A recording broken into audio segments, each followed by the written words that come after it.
So Tennessee landed a transfer portal quarterback. Now, what's this room look like experience-wise, snap-wise, and what's the outlook moving forward?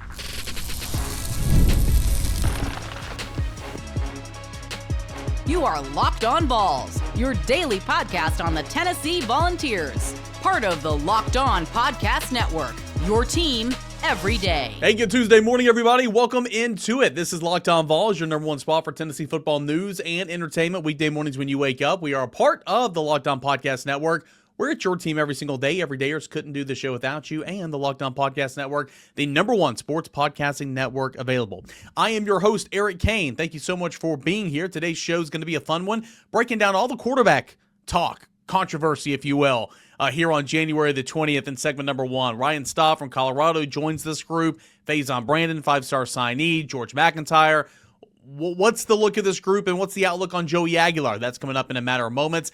The impact of the return of Arion Carter at linebacker. Roller coaster in so many ways. It's a big impact. We'll get to that in segment number two, and then we'll answer your mailbag questions for you everydayers in segment number three. Today's show is presented by the good people over at Game Time. You can download the Game Time app, create an account, put in the redeem code Locked On College for $20 off your first purchase. Again, shout out to the Everydayer Club. Continues to grow. Join it today. Ad-free audio version of the Everyday Club, plus group chat, access to exclusive chats, so much more, merch store, all that and more at lockedonvols.supercast.com. $5 a month at lockedonvols.supercast.com. All right, so let's take a look at this quarterback room for the University of Tennessee right now.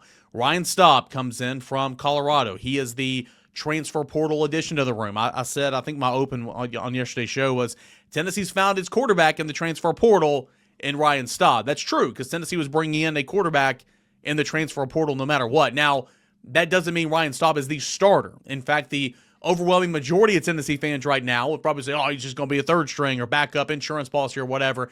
I fully believe there's going to be a full-fledged quarterback competition in spring and in fall camp right now. I mean, that's just kind of where I'm at right now. We'll talk about Joey Aguilar here in a moment, but Ryan Staub comes in, gives you technically a third quarterback technically a fourth quarterback in the room, because, you went from 85 to 105, so former walk-on Mason Phillips is in that room. But that's another quarterback body that you absolutely had to have. And again, we kind of broke down his commit on yesterday's show, but Ryan Staub, what he brings to the table is a guy that has 12 games of experience. He's a 3-year collegiate veteran. He was a part of the class of 2023, redshirted after playing in 3 games in 2023. He played in 2024, backing up Shadir Sanders, and then he played in 5 games sparingly in 2025. He started 1 game in 2025, also started a game in 2023. So again, he's been around not been around the block. Again, he's only been to Colorado. He's had his fair share of experience, not a lot though, but more than a George MacIntyre, more than certainly a Faizon Brandon. You got Ryan Staub. He's completed 53% of his passes career-wise, 4 touchdowns, 4 interceptions in his career, 681 yards passing. In 2025, he threw 3 touchdowns, 4 interceptions, and completed 54% of his passes. Running the football, a guy that can run a little bit as well. He's got a career, let's see here. It's hard to calculate because the college football reference I'm looking at right now doesn't account for sack yards. Like, he has negative 26 yards rushing in 2023. Clearly, there's some sacks in there. He had 30 yards rushing in 2025.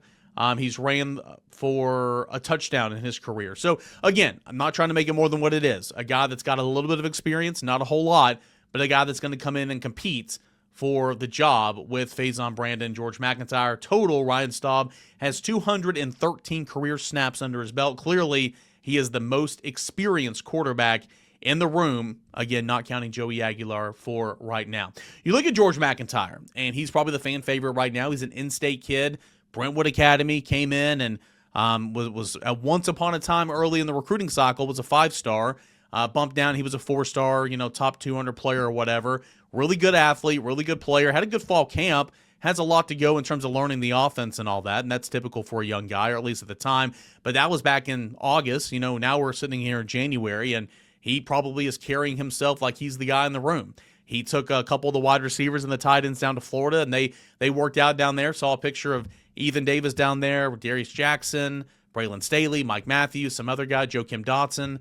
And so that's kind of what you want to see in a quarterback. And all that's great. Does that mean he's going to be the starter? Well, he's got to go out there and win that. George MacIntyre, brief time last year in mop-up duty, appeared in 2 games. He completed 7 of 9 passes for 69 yards. He totaled 18 snaps on the season. So again, there's no experience there, right? There's just not a whole lot of experience there. But George MacIntyre certainly has a great opportunity to be the guy for Tennessee. And then you look at Faizon Brandon. Faizon Brandon is he's a signee.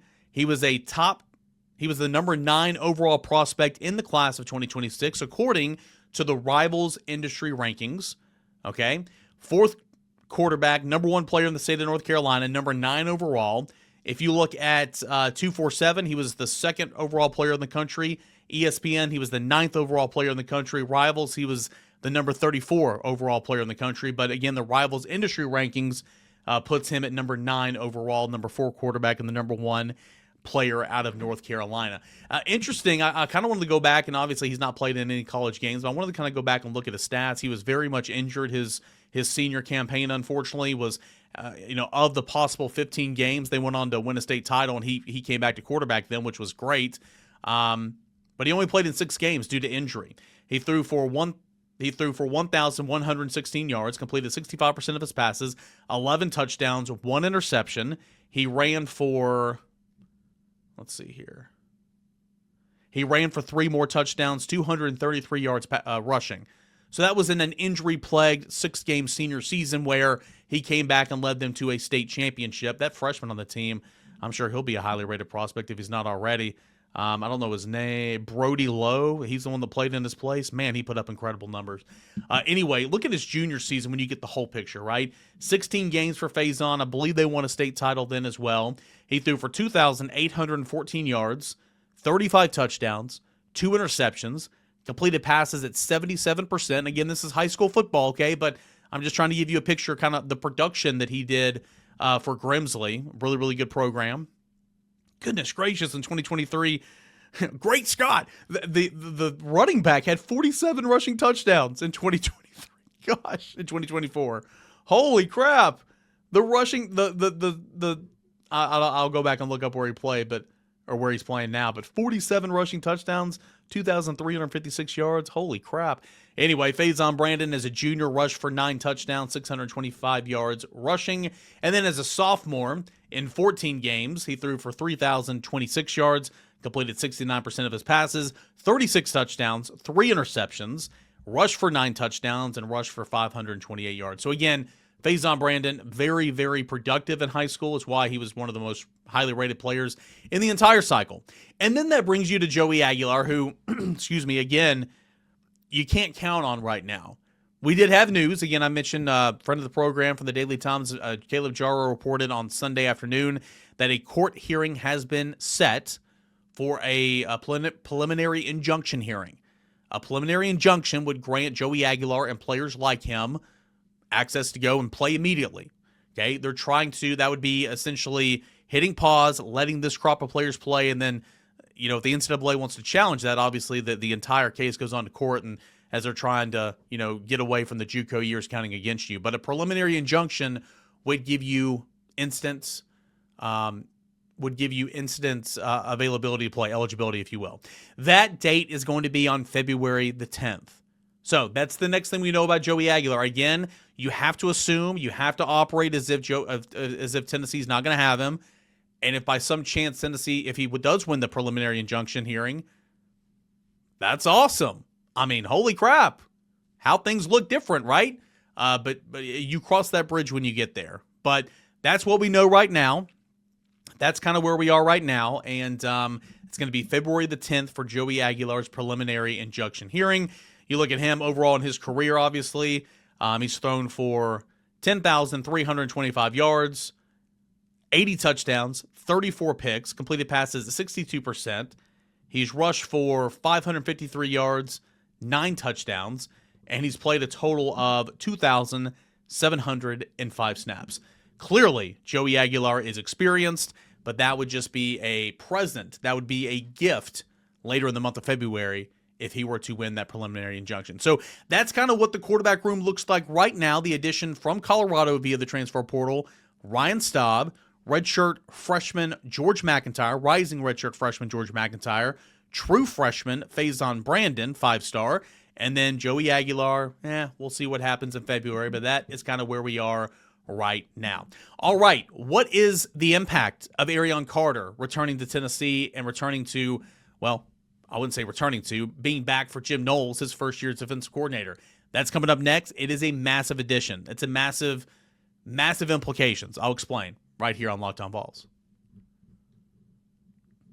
There's nothing like the college football season, tailgates, packed stadiums, and being right there in the middle of it all. The energy, the bands, the moments you remember forever. Man, I love college football season.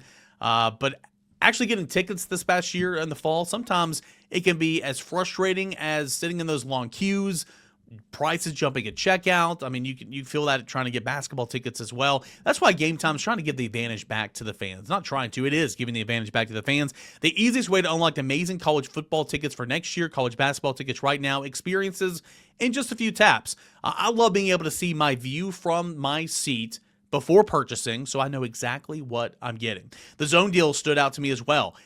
I picked the section. You pick the section, Game Time picks the seats, and you save even more money. This past football season, seeing college football tickets starting as low as $25 made it easy to plan a game day trip to Knoxville or wherever Tennessee was playing. Take the guesswork out of buying college football tickets with Game Time. Download the Game Time app, create an account, put in the redeem code LOCKEDONCollege for $20 off your first purchase. Terms apply. Again, that is Locked On College for $20 off. Download the Game Time app today. Appreciate you guys for making Locked On Vols your first listen of the day. Thank you for making Locked On the #1 sports podcasting network out there. And if you haven't already, go ahead and check out that Everydayer Club. Again, I talked about it earlier. I'm trying to build that thing up. Access to an ad-free audio feed of Locked On Vols, compatible with Apple Podcasts, Spotify, and every other major podcasting app. And an invite to a members-only Locked On Everydayer Club Discord server, which includes a group chat just for the listeners of this show. And again, I'm going to take some questions from that chat and parlay them into a mailbag segment coming up in a matter of moments. So go ahead and check that out. Just $5, and it is certainly worth it. Again, audio-free or ad-free audio version is awesome stuff. So go check it out. All right, Arion Carter. Big-time addition back to the linebacker room, and that's Arion Carter. It's funny because if you went back and listened and watched yesterday's show, I mentioned, like, there was a part that I had to move from segment 1 to segment 3, and I had to shuffle some things around because of the late commit from the quarterback. And there's one part of the show that I just took out because I had no clue where it stood at that current time. And that was Arion Carter, because at points in times, again, on Friday, it was reported that he was withdrawing his name from the NFL draft. He was going to enter into the transfer portal, and, kind of that was that. And then on Saturday, Tennessee was working to try to get him, and it felt like towards the end of Saturday that just wasn't going to be a possibility there. But then things change. Again, that's why I always say things change. It's a mile a minute. Things change every couple of minutes. And it sounded like Arion Carter wanted to be here at Tennessee, tried to make some things work. Tennessee tried to make some things work, and that was that. VolQuest Austin Price, my teammate over at VolQuest.com, caught up with Arion Carter and kind of broke down his decision to come back to Tennessee. And this is a notable quote that I wanted to pull out there. Quote, "With me only having a 2-hour period to withdraw my name for the NFL, ask for eligibility back, and make sure I'd be able to finish my degree, those were precautionary measurements I had to take to come back to college," and saying that he entered the transfer portal. "I had to make sure I had options with them bringing guys in from the portal to replace me with me leaving for the draft in the first place and not knowing if there was still interest there." Again, think about it from Arion Carter's standpoint. The last time he was a part of things, he was a starter. He had Tim Banks as his defensive coordinator. But then when he declares for the NFL draft, Tim Banks is fired. Now, William Inge is still here, linebackers coach, but predominantly most of the defensive side of the football staff changes have been made.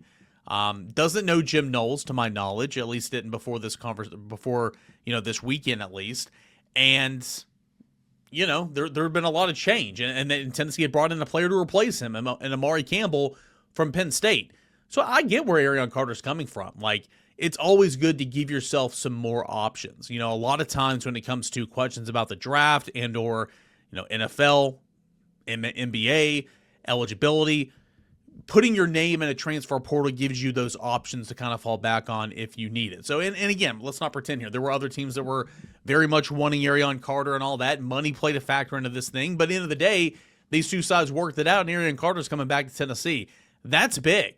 That's very, very big in my opinion, because Arion Carter, when healthy, is a pretty daggone good football player. 76 tackles as a junior. Finished third on the team. At one point in the time before his double turf toe that really slowed him down, that caused him to miss parts of 3 games, or 3 games and some more. Well, 2 games and some more, and then that third game was the bowl game that he opted out of. He was one of the national leaders in tackles, right? I mean, he was leading the SEC by a country mile and leading all FBS players in tackles at one point in time, but he really got slowed and hampered down and had to miss some time because of that double turf toe, but still finished this year with 76 tackles. That was third on the team. 6 tackles for loss, sack and a half, 1 forced fumble, 1 fumble recovery, 2 pass breakups, and 2 quarterback hurries. He was a second-team All-SEC linebacker as voted on by the League 16 head coaches. So those were all good things. He led the team, a college football playoff team in 2024 that was led by the defense. That was the reason why Tennessee's defense, or the reason why Tennessee was in the college football playoff. He led that unit with 68 tackles in 2024. True freshman season was cut short after 8 games when he had an injury, but he was receiving a whole lot of playing time, a part of the regular rotation early on, especially when Keenan Peeling went down with an injury that year. He logged 477 snaps this past fall, 611 snaps in 2024, and 126 snaps as a freshman in 2023. For his career, Arion Carter has 161 tackles in 31 games played, 13 and a half TFLs. More than anything, based on the production as well, Arion Carter is a leader. He is the rah-rah guy. He is the emotional leader of the defense. And I understand the defense wasn't very good last year, but you still need leaders. And he is a homegrown kid, a former 5-star prospect, and he was the leader of Tennessee's defense last year. He is respected by everybody on the football team. In fact, Austin Price had a quote in here from his story the other day. Said, quote, "As one source told us on Saturday, nobody is more respected on our team than Arion Carter, and getting him back is a no-brainer." So that's good. Tennessee's getting a veteran linebacker to come back and join this room who's been super productive, that is highly thought of on the football team, and an era where there's so much change, especially this year and this offseason on the defensive side of the football. This is a great thing, bringing on Arion Carter. And now you pair Arion Carter with the likes of Amare Campbell, who came in to replace Arion Carter from Penn State, that is very, very productive in his own right. Over 100 tackles a season ago, 83 tackles in 2024 with Carolina. Really 83 tackles this year at Penn State, over 100 tackles at UNC in 2024. Played the most snaps of any linebacker last year for Penn State for Jim Knowles. That's a pretty strong 1-2 punch. And then, you have Edwin Spillman that you like an awful lot. You have Jaden Perlotti that you like an awful lot. Jeremiah Thielander has played a ton of football for you. Jaden Harmon's a guy that you think could be pretty good down the line. Still have Jordan Burns. Braden Rouse, TJ White are coming into that room. So now you sit here, and I don't want to make things bigger than what they are, because I saw a lot of things over the last couple of days. Best linebacker room since what year and all that. And that's fine to have those conversations. But let's not forget, this linebacker group was not good last year. It just wasn't. And a lot of that, I do believe, has to do with Arion Carter's injuries. The defense overall was not good. But what you do bring back is a lot of talent in that room.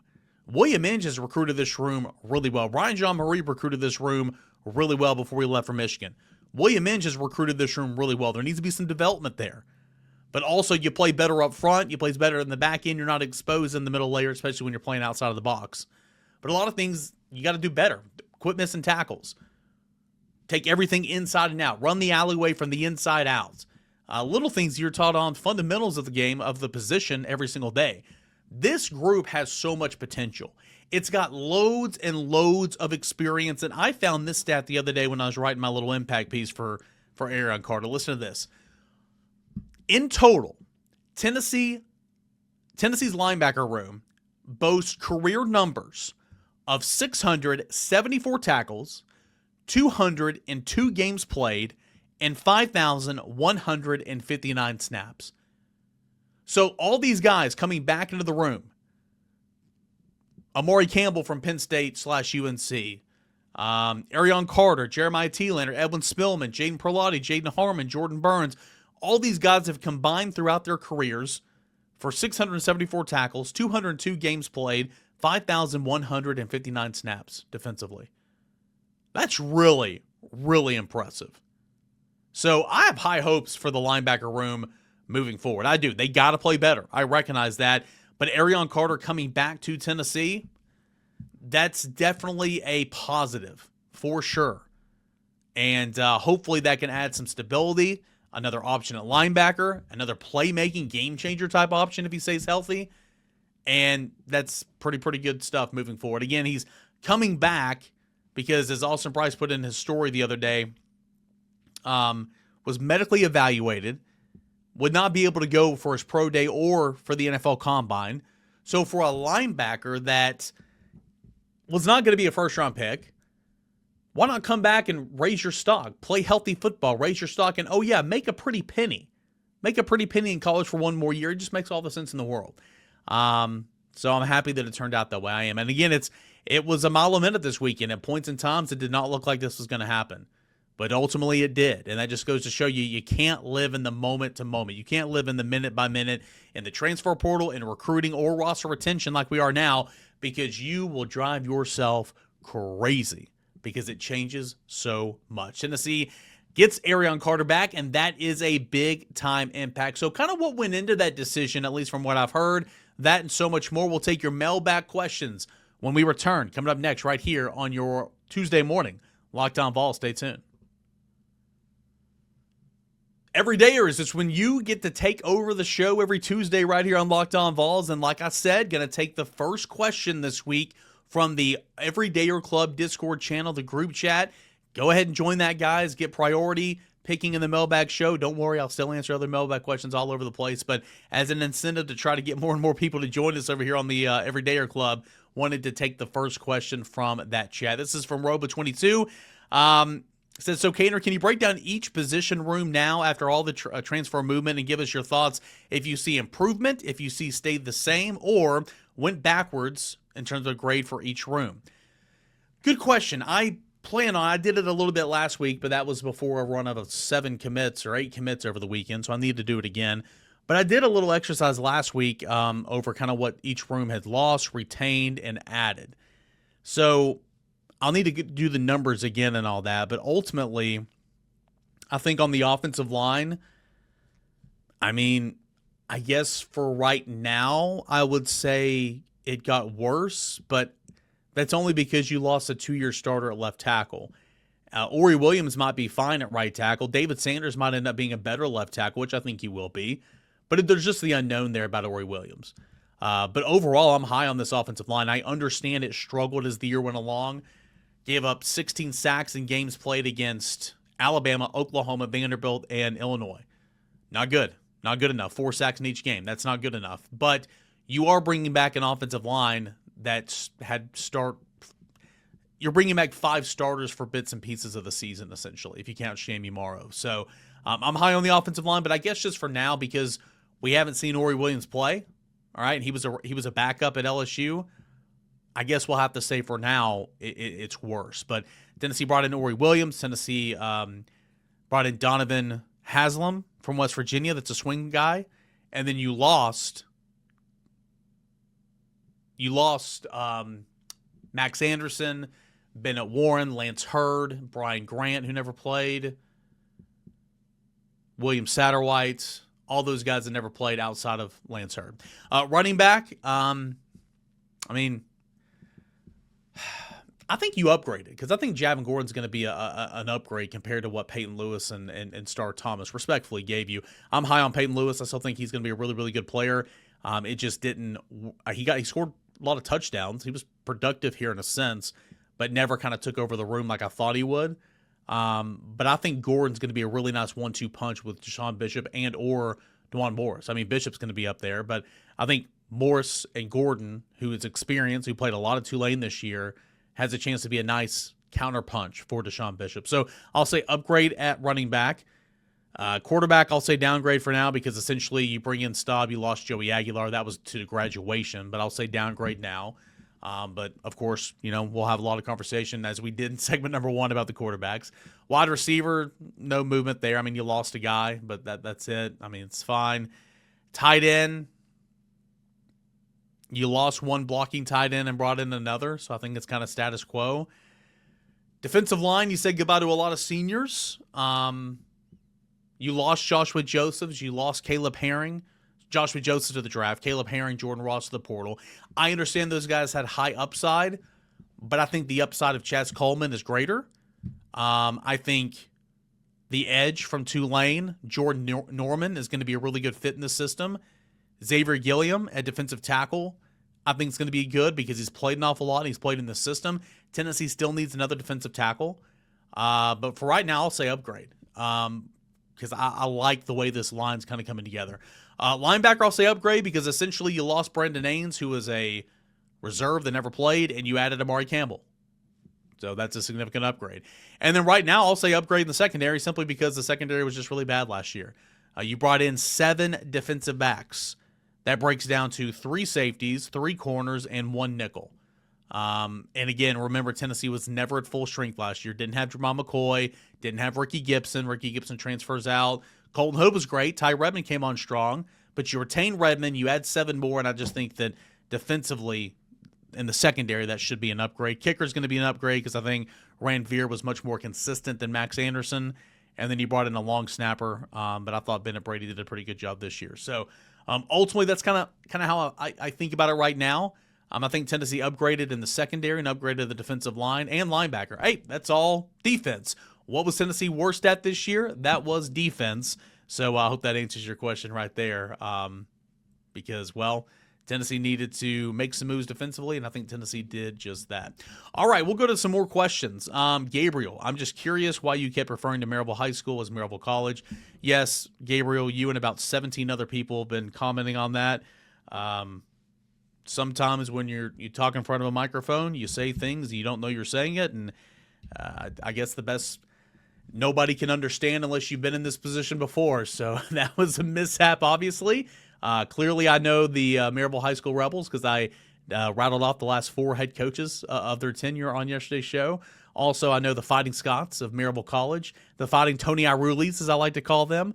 That was just a little bit of a mix-up there saying college instead of high school. So apologies, I was talking about transfer portal, so I had college in my mind. Maryville College, the Division III school in Blount County, formerly coached by Tony Iruli, now at Carson Newman. Great guy. But yeah, sorry about that. All right, let's go to Jared. Why did Arion Carter pull his name out of the draft if he got good enough feedback to go in the first place? Also, why was he hesitant to come back to UT because of the money or potentially running others out of the room? Well, as I said in the previous segment, he made the decision to pull his name out of the draft to kind of at that deadline there.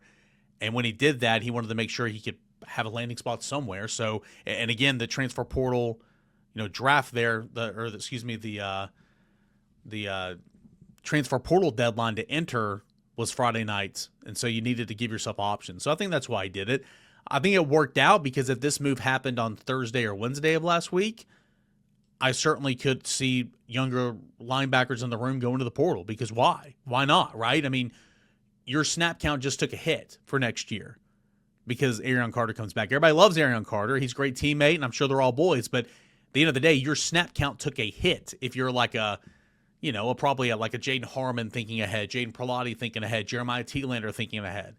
Like all healthy, I don't know how their snap counts didn't take a hit. You know what I'm saying? A lot of these things work themselves out. I understand that. But if this move happened on Wednesday or Thursday of last week, I think some guys would have left. But it didn't. And that works out in Tennessee's favor in a big way.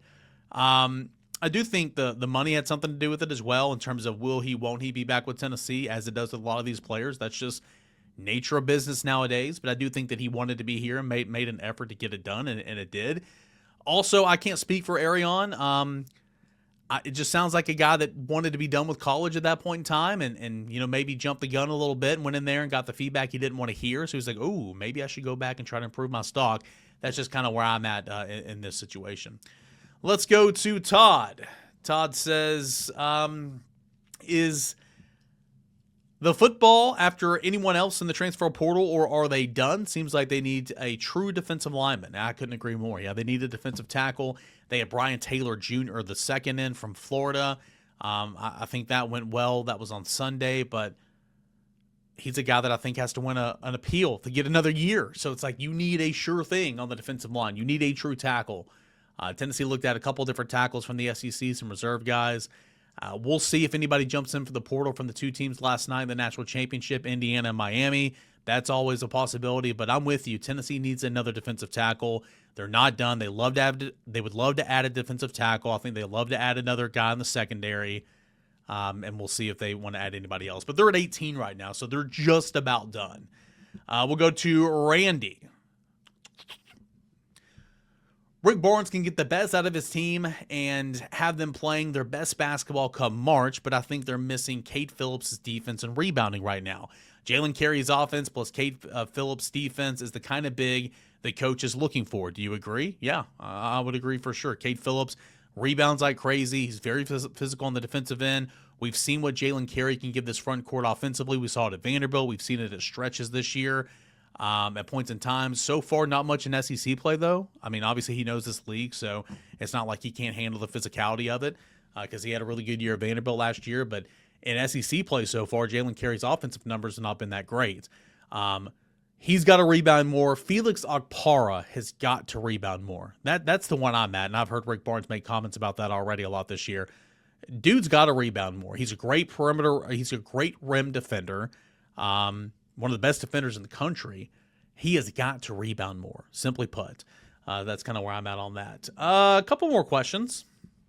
Let's go to Vol in Ireland. What's up, man? Not a question as such, but let's give the quarterback situation a chance. We needed a body, and there wasn't much hype when Joey came on board last year, and look what happened there. Flawless editing on today's show. Appreciate you, man. Yeah, I mean, we'll see what happens. Again, the difference is Joey Aguilar played a ton of football. And you saw the stats, and I understand it was at a group of 5, but, like, he threw a ton of touchdowns. And so, like, you knew he turned it over, but you also knew that he had the capability and the track record to throw it all over the yard. Staub just doesn't have as many stats because he's only played just sparingly. But, no, I'm with you in terms of letting it all play out. Like, let the quarterback competition play out. Let the Joey Aguilar situation play out. We'll see what happens. At worst case scenario, and you have a 5-star freshman coming in and starting games for you. Well, everybody wanted him here for a reason. George MacIntyre, everybody wanted him for a reason. We'll see what happens. But certainly, I still don't think the strategy for Tennessee, quarterback-wise, was very good in the transfer portal. It felt like, at least from my end, there wasn't much of a strategy at points in times. Last question is going to go to Tyler. I think it's funny how UT and some media members changed their narrative from gotta have a big quarterback to it was GMAC all along. I appreciate how you stuck with your opinion of getting a lower guy to come in and compete. I just hope this makes GMAC or Brandon work even harder. Yeah, that's the hope, man, for sure. I mean, clearly Tennessee went all in on Sam Leavitt, and nobody would have been upset if Tennessee landed Sam Leavitt. But them passing on Bo Perbula, them not bringing in really anybody else till the end. I mean, maybe that was the strategy all along, like to go and just find somebody to come in and compete. And we spoke on this topic many, many times on the show, so maybe that's it. But yeah, GMAC was, I mean, if you follow the progression, right? Nico, NFL after 3 years, GMAC, Faizon, like this is how it's supposed to work, but how often does things go according to plan? And again, we talked about expectations. Joey changed expectations when he came in this year. Tennessee's expectations change for the season when you lost at the horn or in overtime to Georgia. Those expectations change a little bit. Tyler, I appreciate it as always, and I appreciate all you guys for being here, making Locked On Vols part of your morning routine, your first listen, your first watch each and every single day. We'll be back tomorrow. Hopefully we'll have Ward Wednesday back on, Josh Ward back on. And we'll continue to talk about Tennessee in the transfer portal. What's the latest happenings for Tennessee football? All that and more is coming up tomorrow on Locked On Vols. Plus, we're going to check in with some of these hosts from teams that Tennessee got players from. So we're going to talk with Locked On Colorado's host at some point this week on Staub, Ryan Staub, the quarterback, and the cornerback that committed to Tennessee via the transfer portal. Boo Carter signed there. Shocker of all shocks, right? So we'll have some home and homes the rest of the week as well. So looking forward to that. Go ahead and check out the Locked On Vols Everydayer Club. That is at lockedonvols.supercast.com. Lockedonvols.supercast.com. $5 a month. Audio or ad-free audio feed from Locked On Vols, an invite to the members-only Locked On Vols group chat. Come on and hang out with us in the Discord server. Members-only Locked On merch store, all that and more is at the Locked On Vols Everydayer Club at lockedonvols.supercast.com. Appreciate you guys as always. We'll talk again on a Wednesday morning. This is Locked On Vols.